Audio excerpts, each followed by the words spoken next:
प्रधानमंत्री को ये नहीं सोचना चाहिए कि किसान और मजदूर घर चले जाएंगे, नहीं जाएंगे जब तक ये कानून वापस नहीं लिया जाएगा। मस्त रहो अपनी मस्ती में, आग लगे बस्ती में। किसान आंदोलन के नाम पर देश में आग लगाकर राहुल बाबा इटली की ओर रवाना हो गए हैं। ऐसा कोई पहली बार नहीं है जब कांग्रेसी युवराज राहुल बाबा ने देश में आग लगाई हो और खुद भाग गए हो। इनका पुराना रिकॉर्ड रहा है भागने का। राहुल तब देश छोड़कर भागा है जब देश किसी संकट में रहा है, और एक बार फिर ये देश में अराजकता की लौ जलाकर खुद 9-11 हो गया है। सिर्फ देश ही नहीं, इस मंदबुद्धि ने तो अपनी पार्टी तक को नहीं बख्शा, और इस बात की गवाही तो खुद चमचे दे देंगे कि जब भी पार्टी को उसकी ज्यादा जरूरत होती है वो विदेश यात्राओं पर निकल जाता है। कभी वो नानी से मिलने इटली चला जाता है, तो कभी थकान मिटाने के लिए बैंकॉक की यात्रा पर निकल जाता है।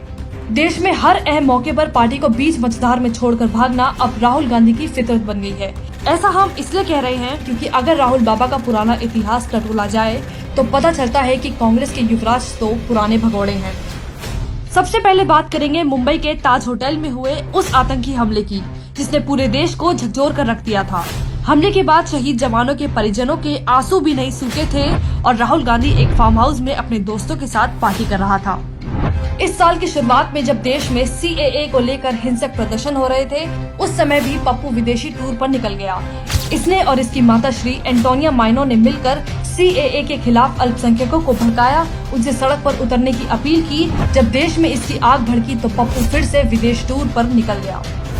ये तो सब जानते थे कि इस साल संसद का मॉनसून सत्र 14 सितंबर से शुरू होगा, लेकिन मॉनसून सत्र शुरू होने के ठीक 2 दिन पहले कांग्रेस अध्यक्ष सोनिया गांधी मेडिकल टेस्ट के लिए अमेरिका रवाना हो गयी, और ये मौका देखते ही राहुल बाबा भी उनके साथ निकल गया।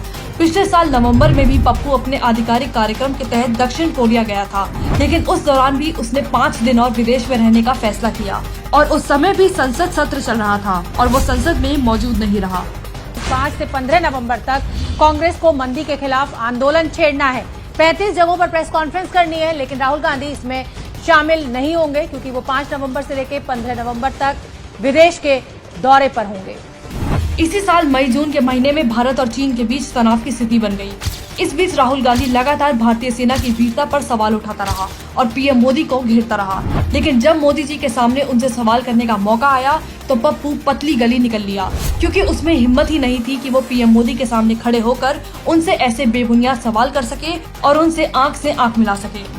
और अब एक बार फिर नए कृषि बिल पर किसानों को भड़काकर उन्हें प्रदर्शन के लिए सड़कों पर बैठाकर पूरी दिल्ली को चारों तरफ से सील करवाकर राहुल बाबा अपनी नानी के घर इटली निकल गया है। ऐसे में राहुल गांधी पर देश को तो क्या, उसकी खुद की पार्टी के नेता उस पर भरोसा नहीं करेंगे, क्योंकि पप्पू न देश के प्रति संवेदनशील है और न ही अपनी पार्टी के लिए। कृषि बिल को लेकर राहुल गांधी की बातों में अगर इतना ही दम होता तो वो आज किसानों के साथ खड़ा होता, न कि सबको बीच मझधार में छोड़कर छुट्टियां मनाने इटली निकल जाता। अगर अब भी चमचों की आंख नहीं खुल रही तो बेचारे इन चमचों का भगवान ही मालिक है।